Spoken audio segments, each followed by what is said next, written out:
네, 저는 통감에서 인사회계 팀원이자 인권 메이트로도 활동하고 있는 정지민입니다.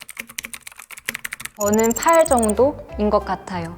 힘들게 하는 것은 크게 없는데 요즘에 또 생각이 드는 건 사람들을 많이 만날 수 없다는 점인 것 같아요.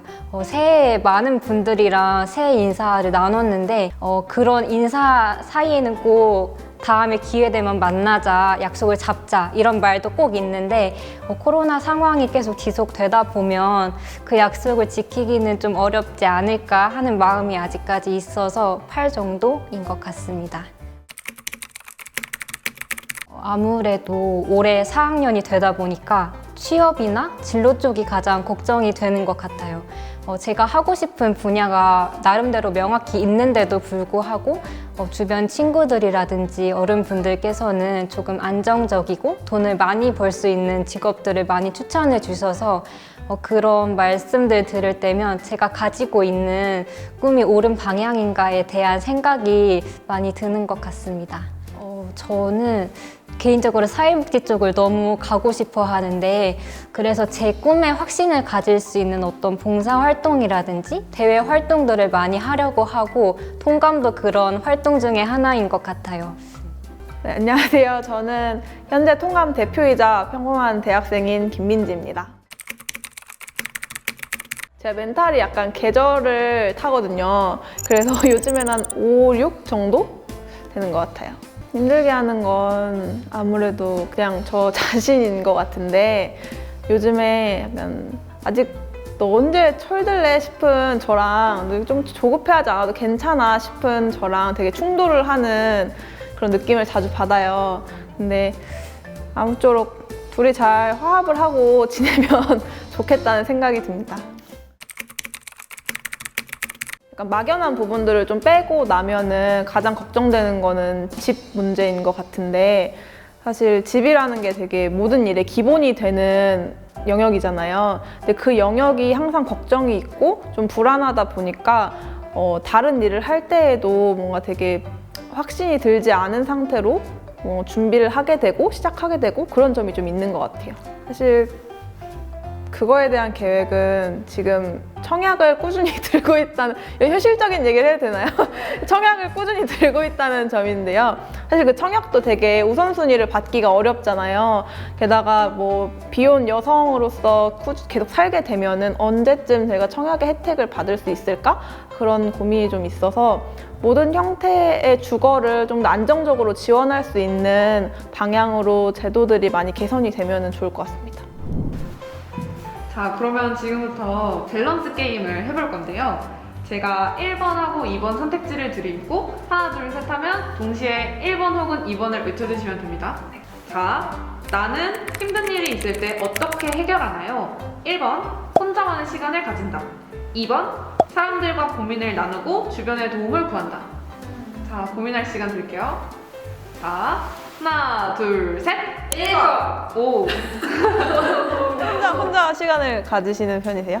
그쵸, 요즘에는 특히나 더 혼자 지내야 되기 때문에 네, 저도 약간 혼자 결론을 내리기 전까지는 좀 혼자 입을 닫고 있다가 나중에 약간 하소연하는 스타일이에요. 야, 이런 일이 있었다? 약간 이런 식으로.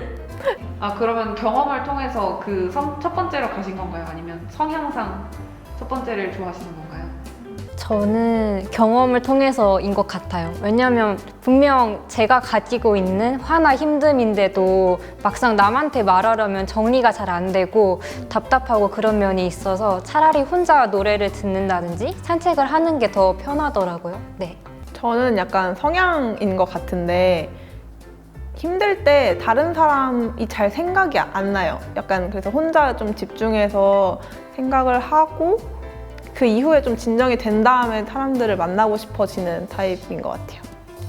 사회에서 전문적인 상담을 권장한다던가 아니면 그런 시스템을 구축한다면 경험해 볼 생각이 있으실까요? 네, 생각은 있는데 전문적이면서도 편안한 느낌이면 좋겠어요. 저는 받을 생각도 있고 받아본 경험도 있는데 그게 생각보다 도움이 많이 되더라고요. 그래서 조금 더 자유롭게 접근 가능한 상담 시스템이 생기면 좋을 것 같다고 생각해요. 자, 주거와 관련된 질문을 드리도록 할게요. 자, 첫 번째, 월세 5만 원인데 5평짜리 임대주택. 두 번째, 평생 대출 갚아야 되는데 12평 아파트. 10평 아파트? 12평. 혼자 사니까요. 하나, 둘, 셋. 1번. 저 근데 평수랑 상관없이 그 평생 갚아야 할 무언가가 있다는 게 조금 부담이 되기도 하고, 월세 5만 원이면 그 정도는 나를 먹여 살릴 수 있지 않을까? 이런 생각이 있어요. 월세가 걱정이 돼서 사실 못 나가는 부분이 크거든요. 아무래도 월세가 싸면은 좀 자유롭게 독립할 수 있을 것 같아요. 이게 되게 지식 격차가 크다고 느낀 게, 제 주변에 이제 저도 나이가 점점 들면서 자취를 하고 자기 힘으로 집을 구하는 친구들이 되게 많아졌거든요. 근데 어떤 친구들은 정말 잘 따져서 집을 잘 구한 반면에, 다른 친구들은 어떤 그 지원이 있는지 전혀 모르고 있는 친구들도 많은 걸 보면서, 이게 집을 구하겠다고 마음을 먹었을 때 누구나 쉽게 접근할 수 있고 정리된 정보를 알아볼 수 있는 건 아니구나, 그런 생각이 들었었어요. 저는 홍보 자체는 그래도 되어 있는 편이라고 생각을 해요. 임대주택이 있고 이런저런 게 있다는 것 자체를 조금은 아는 것 같은데, 기본적으로 막 월세나 전세 이런 것들에 대한 지식이 부족한 상태에서 그걸 접하니까 있어도 잘 와닿지 않고 또 알아보고 싶지 않은 마음도 드는 것 같아서, 단순히 홍보를 하기보다도 그런 기본적인 주거 지식들이 조금 습득이 되면 좋을 것 같다는 생각이 많이 들었어요. 사실 그리고 홍보보다도 그 여러 가지 지원 대상에서 내가 지원 대상이 되는지 안 되는지 자체를 좀 한 번에 확인을 해볼 수 있으면 좋을 것 같고, 또 그 대상이 요즘 청년들은 있는 어떤 상황이 다 되게 다르잖아요. 근데 그 상황들을 좀 총체적으로 고려할 수 있는 조건이 아니라 뭔가 한 단면만 보고 지원을 받을 수 있고 없고가 결정되는 상황이 좀 안타깝다고 느껴져요. 너무 이렇게 딱딱한 얘기만 해도 돼요? 자취 로망 이런 거라도 얘기할까? 세 번째 질문 드리도록 하겠습니다. 1번, 주 4일 근무제에 복지 개쩌는 회사인데 월급 200. 두 번째, 매일 야근하고 워라밸 개나 줬는데 월급은 1000. 그럼 연봉이 1억 2천이에요. 네. 자, 하나, 둘, 셋. 1번. 오, 처음으로 걸렸어요. 네. 저부터 얘기할까요? 네네네. 왜냐면 저는 아까 그 월세 5만 원짜리 집을 골랐기 때문에 그럼 이제 집에 있는 시간이 좀 더 길고 싼 값에 머무를 수 있으니까 한 4일 출근하고 워라밸 보장되고 200만 원 받으면서 저 하나 먹여 살리면서 사는 거 나쁘지 않을 것 같아요. 5만 원짜리 집 시급합니다. 제가 실제로 꿈꾸고 있는 직업이 살짝 워라밸이 없는 직업이기도 하고, 제가 약간 일 중독? 아, 진짜? 네, 증상이 있는 것 같아요. 이런 작은 활동들 하면서도 느끼는 부분인데, 그래서 어떤 열정이 있다면 잘 해낼 수 있지 않을까 하는 기대가 있습니다. 네, 그러면 직장이나 일할 곳을 구할 때 가장 중요하게 생각하는 거랑 별로 안 중요하게 생각하는 거를 말씀해 주실래요?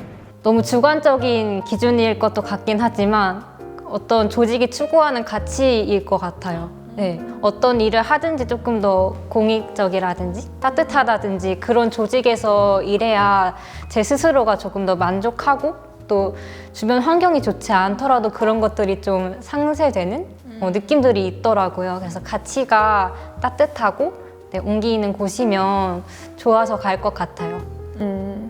저도 약간 비슷한 느낌이었는데, 같이 일하는 사람들이 뭔가 그 사람 한 명 한 명이 좋다기보다는 모두가 좀 자기 하는 일에 애정을 갖고 있고 또 자기 역량을 약간 이렇게 뽐낼 수 있는 그런 분위기가 조성되어 있는 곳이 가장 중요할 것 같다고 생각해요. 그리고 목표의식을 좀 공유할 수 있는 곳이면 좋을 것 같네요. 제가 되게 다른 친구들에게는 힘들 때 언제든 말해 했던 것 같은데, 정작 저는 좀 그러지 못했다라는 생각이 들고, 또 제 경험을 나누면서는 사회에서 아직은 좀 해결되지 않은 과제들이 있구나 싶어서 어떤 부분에서는 전문성이 더 향상되어야 되겠고 어떤 부분에서는 더 접근성이 높아져야 되겠다라는 생각이 들어서 통감이 앞으로 진행할 프로젝트를 통해서 그런 부분들을 더 파헤쳐 보면 좋겠다는 생각이 들었습니다. 사실 제 정신 건강이나 아니면 걱정에 대해서 이렇게 좀 공개적으로 이야기를 한다는 것 자체가 되게 새로운 경험이더라고요. 그래서 아직까지 우리 사회가 그런 각자의 고민이나 아니면 정말로 정신 건강이 힘든 상황에 처해 있을 때 얼마나 서로한테 귀 기울여주지 못하고 있었는가 이런 생각이 좀 들었고요. 좀 더 이거에 대해서 자유롭게 이야기를 하고 지금 눈에 보이는 문제점들이 있기 때문에 해결하는 방안을 좀 적극적으로 찾아보고 싶다 이런 생각을 했습니다. 네, 그러면 진짜 마지막 질문 드릴게요. 나에게 청년 정신 건강이란? 저에게 청년 정신 건강이란 방청소다. 방청소도 꼭 관리해야 되는 것이고 챙겨야 되는 것인데 제가 바쁘고 귀찮고 이래서 자꾸 미루게 되는 것이잖아요. 정신건강도 제가 너무 피곤하면 또 귀찮으면 자꾸 미루게 되는 것이지만 그럼에도 반드시 챙겨야 하는 점이라는 부분에서 비슷한 면이 있는 것 같아요. 나에게 청년 정신 건강이란? 이런 질문이 제일 어려운 거 아시죠? 나에게 청년 정신 건강이란 우리 사회에서 이제는 정말 그 해결책을 논의를 할 때가 됐다라고 느끼고 있는 문제 중에 하나이고 이 얘기를 조금 더 길고 깊게 해보고 싶다 이런 생각이 있습니다. 네, 수고하셨습니다. 수고하셨습니다. 수고하셨습니다.